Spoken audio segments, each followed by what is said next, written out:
नमस्कार, स्वागत है आप सबका एसएचएम क्लासेस में। और आज हम क्लास 11th का जो बायोलॉजी का चैप्टर है जैव अणु, उसके कुछ इम्पोर्टेंट क्वेश्चंस करेंगे। तो चलिए अब हम अपनी वीडियो को शुरू करते हैं। तो जो हमारा क्वेश्चन नंबर 1 है वो है, निम्नलिखित में से कौन से एरोमेटिक एमिनो अम्ल हैं। हमें पहचानना है कि इसमें से एरोमेटिक एमिनो अम्ल कौन कौन से हैं। तो हमारा जो ट्रिप्टोफैन है वो भी एमिनो अम्ल है, टायरोसिन भी एरोमेटिक एमिनो अम्ल है, फेनिल एलनीन भी है। लेकिन जो हमारा हिस्टडीन है वो एरोमेटिक एमिनो अम्ल नहीं है, वो क्या है, वो बेसिक एमिनो अम्ल है। तो इसमें जो हमारा सही ऑप्शन होगा वो होगा ऑप्शन नंबर 2, यानी कि ABC हमारे एरोमेटिक एमिनो अम्ल हैं। बढ़ते हैं हम अगले क्वेश्चन की तरफ। पामिटिक और एरिकिडोनिक अम्ल में कार्बोक्सिलिक कार्बन को छोड़कर कितने कार्बन होते हैं। तो पामिटिक में जो टोटल कार्बन होते हैं वो कितने होते हैं, वो 16 होते हैं। और एरिकिडोनिक में कितने होते हैं, 20 होते हैं। लेकिन अगर हम कार्बोक्सिलिक कार्बन को छोड़ दें तो इसमें से कितने, एक माइनस हो जाएगा, कितने हो जाएंगे, 15 हो जाएंगे, 15। और इसमें कितने हो जाएंगे, इसमें 19 हो जाएंगे। तो जो हमारा सही ऑप्शन होगा वो होगा ऑप्शन नंबर 3, यानी कि 15 और 19। बढ़ते हैं हम अगले क्वेश्चन की तरफ। फॉस्फेट समूह न्यूक्लियोसाइड से किसके द्वारा जुड़ा होता है। तो जो फॉस्फेट समूह होता है वो बंधा होता है किससे, फॉस्फो एस्टर बंध से जुड़ा हुआ होता है। ग्लाइकोसिडिक बंध से नहीं, ईथर बंध से नहीं, इनमें से कोई नहीं। तो इसका जो करेक्ट ऑप्शन होगा वो होगा ऑप्शन नंबर 1, यानी कि फॉस्फो एस्टर बंध से जुड़ा हुआ होता है। बढ़ते हैं हम अगले क्वेश्चन की तरफ। जब किसी ऊतक को पीस लिया जाता है तो अम्ल घुलनशील अंश को मोटे तौर पर निम्न प्रकार से दर्शाया जाता है। हम किसी ऊतक को पीस लेते हैं तो जो उसमें अम्ल होता है उसको किस प्रकार से, उसके अंश को किस प्रकार से दर्शाया जाता है। अम्ल घुलनशील अंश में पुटिकाएँ द्वारा नहीं, अम्ल अघुलनशील अंश में पुटिकाएँ नहीं, अम्ल अघुलनशील अंश में कोशिका द्रव्य में माइक्रोमोलिक्यूल्स लिपिड पुटिकाएँ और अंगक नहीं। किससे दर्शाया जाता है, वो दर्शाया जाता है साइटोप्लाज्मिक संरचना द्वारा दर्शाया जाता है। तो इसका जो करेक्ट ऑप्शन होगा वो होगा ऑप्शन नंबर 4, साइटोप्लाज्मिक संरचना। बढ़ते हैं हम अगले क्वेश्चन की तरफ। एंजाइम की अनुपस्थिति और उपस्थिति में CO2 और H2O द्वारा निर्मित कार्बोनिक एसिड की संख्या होती है। जो कार्बोनिक अम्ल की संख्या होगी एंजाइम की अनुपस्थिति में वो कितनी होगी और उपस्थिति में कितनी होगी। तो अनुपस्थिति में होगी 200 प्रति घंटा और उपस्थिति में होगी, एंजाइम की उपस्थिति में 6 लाख प्रति सेकंड। तो इसका जो सही ऑप्शन होगा वो होगा ऑप्शन नंबर 4।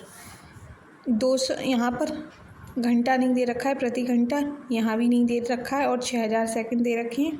यहाँ पर 200 घंटे और 6 लाख पता ही नहीं। तो यहाँ पर किस में, यहाँ पर मात्रक में गलती दे रखी है। तो हमें इसका जो करेक्ट ऑप्शन है वो है ऑप्शन नंबर 4। हमें मात्रक का बहुत ध्यान रखना पड़ेगा। निकोटिनामाइड, एडेनिन डाइन्यूक्लियोटाइड, NAD और NDP में विटामिन नियासिन होता है, इसके उदाहरण हैं। तो हमें देखना है कि विटामिन नियासिन है वो उसके उदाहरण कौन कौन से हैं। प्रोस्थेटिक समूह X नहीं, धातु आयन नहीं, कौन सा है, सह एंजाइम इसका उदाहरण है। तो इसका जो करेक्ट ऑप्शन होगा वो होगा ऑप्शन नंबर 2। बढ़ते हैं अगले क्वेश्चन की तरफ। निम्नलिखित में से कौन सा कथन गलत है। हमें गलत कथन को पहचानना है। इसमें यूरासिल एक पायरिमिडीन है, तो ये बिल्कुल सही बात है। ग्लाइसिन एक सल्फर युक्त अमीनो एसिड है, तो यहाँ पर सल्फर युक्त नहीं होगा, क्या होगा, साधारण एमिनो एसिड है। ग्लाइसिन क्या है, एक साधारण अमीनो एसिड है, सल्फर युक्त अमीनो एसिड नहीं है। तो जो सल्फर दे रखा है वो गलत दे रखा है। तो जो हमारा करेक्ट ऑप्शन होगा वो होगा ऑप्शन नंबर 2। और भी ऑप्शंस को हम देख लेते हैं। सुक्रोज एक डाइसैकेराइड है, तो ये बात बिल्कुल सही है। सेल्यूलोज एक पॉलीसैकेराइड है, ये बात भी बिल्कुल सही है। तो हमें इसमें गलत कथन को पहचानना था, तो हमारा जो गलत कथन है वो है ऑप्शन नंबर 2। तो इसका जो सही ऑप्शन बनेगा वो बनेगा ऑप्शन नंबर 2। पढ़ते हैं हम अगले क्वेश्चन की तरफ। एंजाइम, विटामिन और हार्मोन को जैविक रसायनों की ही श्रेणी में वर्गीकृत किया जा सकता है, क्योंकि ये सभी जो एंजाइम, विटामिन और हार्मोन हैं वो एक ही श्रेणी में वर्गीकृत किए जा सकते हैं क्योंकि इनमें क्या होता है, चयापचय को विनियमित करने में ये मदद करते हैं। तो इसका जो करेक्ट ऑप्शन होगा वो होगा ऑप्शन नंबर 1। और भी देख लेते हैं हम इसके। वर्तमान में जीवित जीव के शरीर में विशिष्ट रूप से संश्लेषित होते, तो ये बात बिल्कुल गलत है। संयुग्मित प्रोटीन होते हैं, ये बात भी गलत है। ऑक्सीडेटिव चयापचय को बढ़ाते हैं, तो ये ऑक्सीडेटिव चयापचय को बढ़ाते नहीं हैं, तो ये भी गलत है। तो इसका जो सही ऑप्शन होगा वो होगा ऑप्शन नंबर 1। बढ़ते हैं हम अगले क्वेश्चन की तरफ। GLUT4 का कार्य है, GLUT4 जो हार्मोन है उसका क्या कार्य है? कोशिकाओं में हार्मोन परिवहन को सक्षम करना? नहीं। प्रोटीन परिवहन को? नहीं। एंटीबॉडी परिवहन को? नहीं। किसको? ग्लूकोज परिवहन को सक्षम करना इसका कार्य है। तो इसका जो सही ऑप्शन होगा वो होगा ऑप्शन नंबर 3। बढ़ते हैं हम अगले क्वेश्चन की तरफ।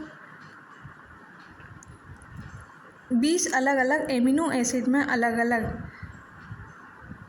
जो 20 अलग अलग एमिनो एसिड हैं, एमिनो अम्ल हैं, उनमें अलग अलग क्या होता है? कार्बोक्सिलिक समूह? नहीं। Peptide bond? नहीं। एमिनो समूह? नहीं। क्या होता है? आर समूह उनमें अलग अलग होता है। आर ग्रुप को आप अलग करते जाओ तो आपके अलग अलग एमिनो अम्ल बनते जाएंगे। बढ़ते हैं हम अगले क्वेश्चन की तरफ। पॉलीपेप्टाइड श्रृंखला में बीटा प्लीटेड सीट संगठन इसका उदाहरण है। जो बीटा प्लीटेड सीट होती है वो किसका उदाहरण है? 1 डिग्री संरचना का? नहीं। 3 डिग्री संरचना का? नहीं। 4 डिग्री संरचना का? नहीं। किसका है? 2 डिग्री संरचना का है, यानी कि 2 डिग्री संरचना का उदाहरण है। तो इसका जो करेक्ट ऑप्शन होगा वो होगा ऑप्शन नंबर 2। बढ़ते हैं हम अगले क्वेश्चन की तरफ। एंजाइमेटिक गतिविधि के संबंध में निम्नलिखित में से कौन सा कथन गलत है? हमें इसमें से भी कथन को गलत देखना है कि कौन सा गलत है। ये संतृप्ति बिंदु 1 तक सब्सट्रेट सांद्रता में वृद्धि के साथ बढ़ता है, ये कथन बिल्कुल सही है। ये इष्टतम पीएच मान पर उच्चतम होता है, ये बात भी बिल्कुल सही है। पीएच मान में वृद्धि के साथ पीएच शुरू में घटता है, ये बात गलत है। तो जो हमारा सही ऑप्शन होगा वो होगा ऑप्शन नंबर 3। ये शुरू में तापमान में वृद्धि के साथ बढ़ता है और फिर घटता है, ये बात भी बिल्कुल सही है। लेकिन हमें इसमें कौन सा गलत वाला ऑप्शन देखना था, तो हमारा जो सही ऑप्शन है वो है ऑप्शन नंबर 3। बढ़ते हैं हम अगले क्वेश्चन की तरफ। पृथ्वी की पपड़ी और जीवित जीवों के मौलिक विश्लेषण से पता चलता है कि जीवित जीवों में होती है पृथ्वी की पपड़ी की तुलना में C और H की अधिक मात्रा होती है, तो ये बात बिल्कुल सही है। जो कार्बन और हाइड्रोजन की मात्रा होती है वो क्या होती है? पृथ्वी की पपड़ी की तुलना में अधिक होती है जीवित जीवों के मौलिक विश्लेषण में। पृथ्वी की पपड़ी की तुलना में C और H की मात्रा कम होती है? नहीं। कार्बन और हाइड्रोजन कम नहीं होता है, क्या होता है? अधिक होता है। समान मात्रा होती है कार्बन और हाइड्रोजन की? नहीं, ये भी गलत ऑप्शन हो जाएगा। तो हमारा जो सही ऑप्शन है वो है ऑप्शन नंबर 1। बढ़ते हैं हम अगले क्वेश्चन की तरफ। निम्नलिखित में से गलत कथन का चयन करें। हमें इसमें भी गलत कथन को ही देखना है। प्रोस्थेटिक समूह कार्बनिक यौगिक होते हैं जो एपो एंजाइम के साथ कसकर बनते हैं, तो गलत बात है, ये कसकर नहीं बनते हैं। तो हमारा जो सही ऑप्शन होगा वो होगा ऑप्शन नंबर 1। कोएंजाइम कार्बनिक यौगिक होते हैं लेकिन एपो एंजाइम के साथ उनका जुड़ाव केवल क्षणिक होता है, ये बात बिल्कुल सत्य है। कोएंजाइम और एंजाइम उत्प्रेरित प्रतिक्रियाओं में सह कारक के रूप में कार्य करते हैं, ये बात भी बिल्कुल सही है। लेकिन हमें इसमें गलत कथन को देखना था, तो हमारा जो ऑप्शन नंबर 1 है वो क्या है? गलत है। बढ़ते हैं हम अगले क्वेश्चन की तरफ। जिंक प्रोटियोलाइटिक एंजाइम के लिए एक सह कारक है, तो जिंक प्रोटियोलाइटिक एंजाइम के लिए सह कारक है कौन है? कार्बोक्सी पेप्टिडाइज है। तो इसका जो सही ऑप्शन होगा वो होगा ऑप्शन नंबर 1। आइसोसाइट्रेट नहीं, फ्यूमरेज भी नहीं होगा। तो इसका जो करेक्ट ऑप्शन है वो है ऑप्शन नंबर 1। बढ़ते हैं हम अगले क्वेश्चन की तरफ। पृथ्वी की पपड़ी में मौजूद तत्व का अधिकतम प्रतिशत किस में पाया जाएगा? जो पृथ्वी की पपड़ी में मौजूद तत्व होंगे उसमें अधिकतम प्रतिशत किसका होगा? ऑक्सीजन का होगा। सिलिकॉन का नहीं, कैल्शियम का नहीं, सोडियम का नहीं। जो ऑक्सीजन है वो कितनी पाई जाती है? 46.6% होती है। और जो सिलिकॉन होती है पृथ्वी की पपड़ी में वो कितनी होती है? वो 27.7% होती है। पृथ्वी की पपड़ी में भी ऑक्सीजन सबसे अधिक मात्रा में पाई जाती है और जीवित जीवों में भी अधिक मात्रा में ऑक्सीजन पाई जाती है। तो इसका जो करेक्ट ऑप्शन होगा वो होगा ऑक्सीजन। गलत मत कर देना, सिलिकॉन को मत लगा देना। बढ़ते हैं हम अगले क्वेश्चन की तरफ। जैव अणु है जैव अणु क्या है? अकार्बनिक पदार्थ नहीं, कार्बनिक पदार्थ नहीं, क्या है? जीवित ऊतकों से प्राप्त सभी कार्बन यौगिक। तो इसका जो सही ऑप्शन होगा वो होगा ऑप्शन नंबर 3। बढ़ते हैं हम अगले क्वेश्चन की तरफ। एंजाइम जो हाइड्रोलाइसिस के अलावा अन्य तंत्रों द्वारा सबस्ट्रेट के समूह को हटाने और डबल बॉन्ड में समूह के जोड़ने को उत्प्रेरित करता है, उन्हें कहा जाता है। यानी कि जो सबस्ट्रेट के समूह को हटाता है और डबल बॉन्ड के समूह को जोड़ने को प्रेरित करता है, उसको हम क्या कहते हैं? उसको हम लाइजेज कहते हैं। लिगेज नहीं, हाइड्रोलाइसिस नहीं, डिहाइड्रोजनेज नहीं, डिहाइड्रोजनेज भी नहीं कहते हैं। क्या कहते हैं? हम उसको लाइजेज कहते हैं। बढ़ते हैं हम अगले क्वेश्चन की। न्यूक्लियोटाइड न्यूक्लिक एसिड के निर्माण खंड हैं। जो न्यूक्लियोटाइड है उसमें न्यूक्लिक एसिड है वो क्या है? निर्माण खंड हैं न्यूक्लियोटाइड के। प्रत्येक न्यूक्लियोटाइड एक मिश्रित अणु है जो निम्न द्वारा निर्मित होता है। और जो न्यूक्लियोटाइड है वो क्या है? मिश्रित अणु है। वो किसके द्वारा निर्मित होता है? तो यहाँ पर बात किसकी करी जा रही है? प्रत्येक न्यूक्लियोटाइड की करी जा रही है। तो हमारा जो सही ऑप्शन होगा वो बेस शुगर फॉस्फेट होगा, यानी कि ऑप्शन नंबर 1 हो जाएगा।